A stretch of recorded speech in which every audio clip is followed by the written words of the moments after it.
Well, here we are. This is a Sunday out in the garage with a suit. So it's been 1 month and 2 days to get this thing back to where it actually cuts grass decently and even. There was just a slew of problems. Shout out to my brother for fronting and backing the financials. All I did was the labor on it and whatever needed to be done from fabricating to welding. And my son, I know he injected close to 200 if not more on it. So all I did, dressed it up with some little flashy lights there, added some LED lights. You can't cut grass with those two existing incandescent bulbs. So what did we do? The front axle was just shredded down in there. The factory weld was split.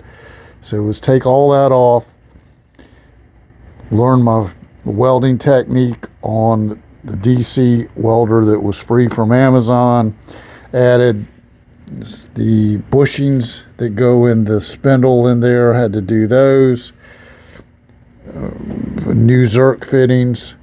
The deck was just a disaster. There were missing pins in there. There was baling wire. So the deck has been leveled out. The blades have been balanced and sharpened. They were about as sharp as coat hangers.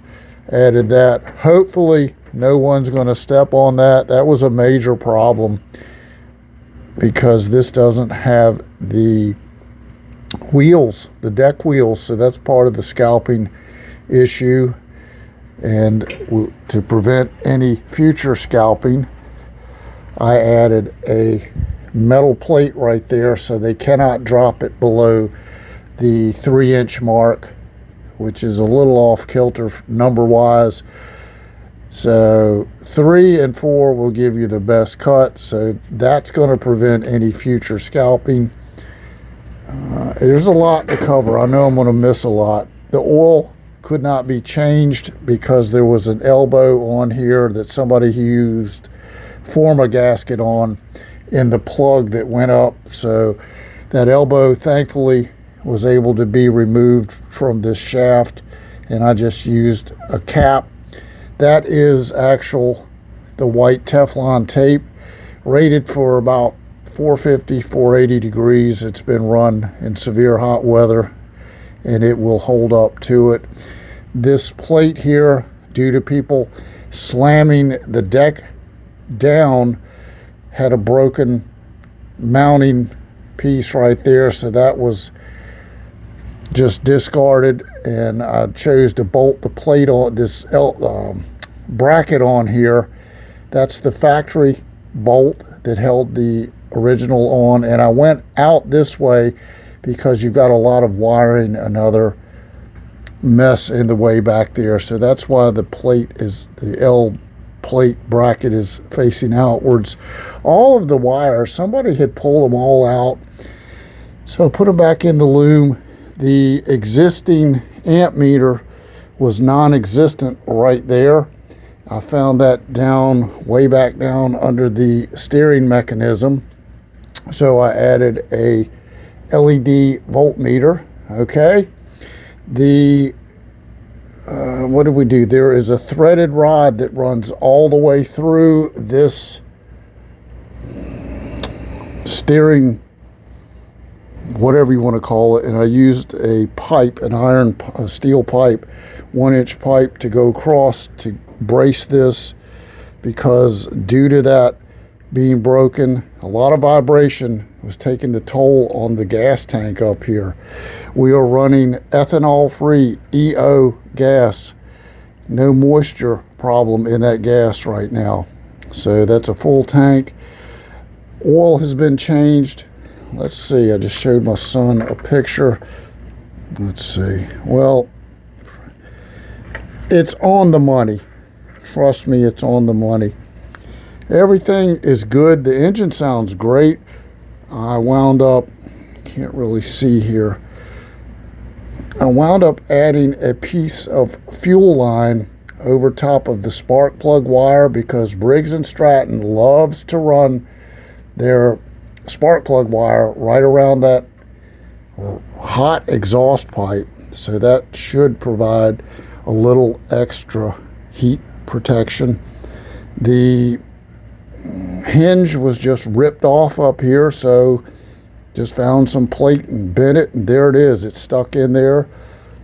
The lights are running on, this is outputting 5 amps AC from the stator, and that is going to the LED headlights. It's getting pulsed DC flickering.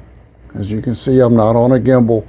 So I wound up putting 4 Schottky diodes and a 3300 microfarad cap in there, and it's giving it filtered pulsed DC. So once it ramps up to high RPM, I'm not getting the flickering that you get at the low speed. So I've got one of those Dollar Tree boxes for each light. The diodes and caps are overrated, so there's that. And I had to move this black shield or guard. I had to move it away from the gas tank. You can see I tried several different spots. It was actually, for some reason, you couldn't shut the hood because it was on the gas tank right there. I don't know. The whole chassis or something is still tweaked. It's been through severe damage. The deck, it's almost $40 worth of bolts and nuts to try and put some of that deck back together. More, I can't think of the word of those keys and pins right there. The new bushings on this side for the steering. What else went on? The entire steering wheel was just about to, there was nothing. There's a nylon or some hardened plastic that holds that solid like that. It was non-existent as far as being mounted. Screws were gone. Air filter was cleaned. Didn't get a new one. The carb, the existing 27-year-old carb had a nylon a swivel right there where the fuel line would connect. That eventually cracked and then broke. So this is a carb hub carb. You can get different models on Amazon, but make sure if you get a replacement that the plug fits the fuel cutoff solenoid. This one fits. That was a prerequisite to doing that. Carb replacement.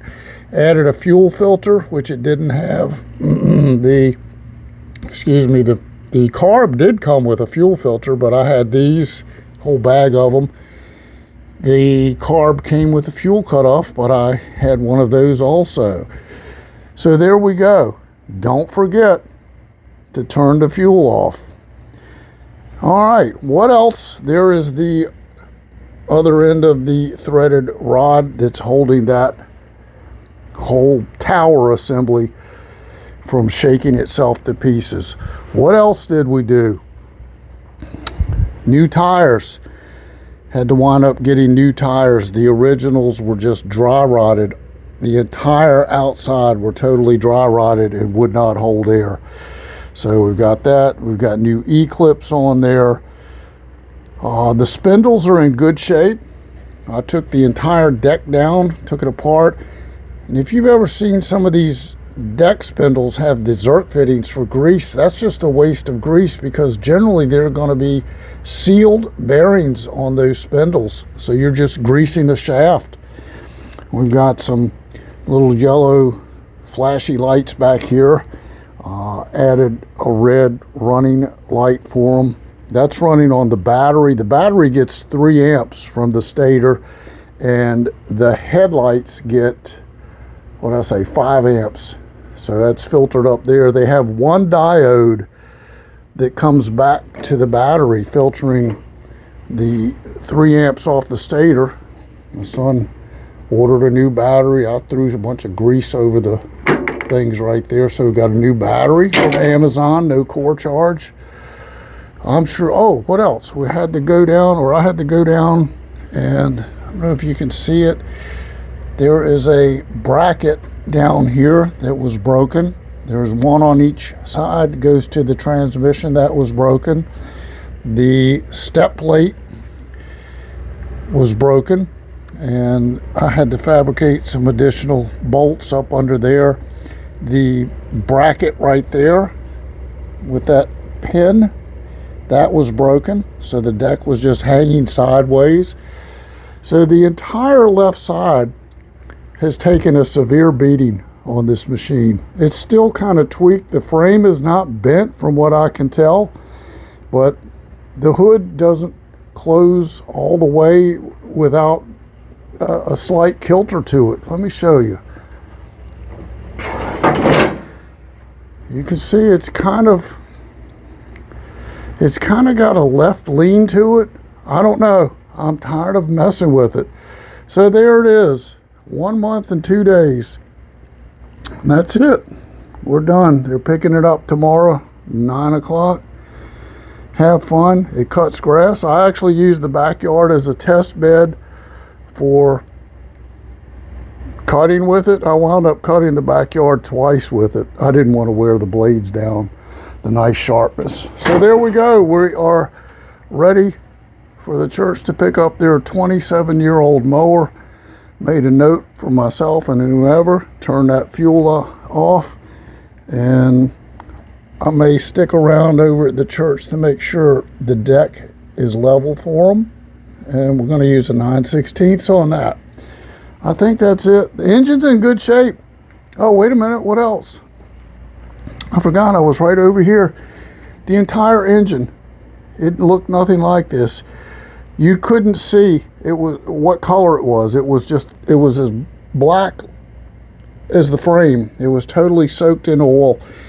And the culprit was this little seal right down here that got replaced from Mike's Mighty Mowers. That kind of threads in, and this is your fill stick and your level reading stick. It's kind of like a funnel. So it's in there now. Oil was just blowing out all over. So if you could imagine that. I think that's about it. I'm sure more will come to me. Added some little rubber things here for the hood. It had some missing plastic pieces stuck up, so that cushions the hood. And I think we are good to go. For 27 years old, it should have never seen this type of abuse. So now I've got the itch to get my Kohler 22 horsepower out. And there you go. I tried buffing the hood. There's nothing you can do. It won't buff anything out. It won't shine anymore. So there it is, new rubber in the back. Even put a little tire shine on there for them. How about that? So there you go. Shout out again to my brother for the financial support front and back on this, and my son also with the parts. And we'll see how this rolls. If they keep it in shape, it should last them a few more years. All right, thanks for watching. Have fun. Mike's Mighty Mowers signing off.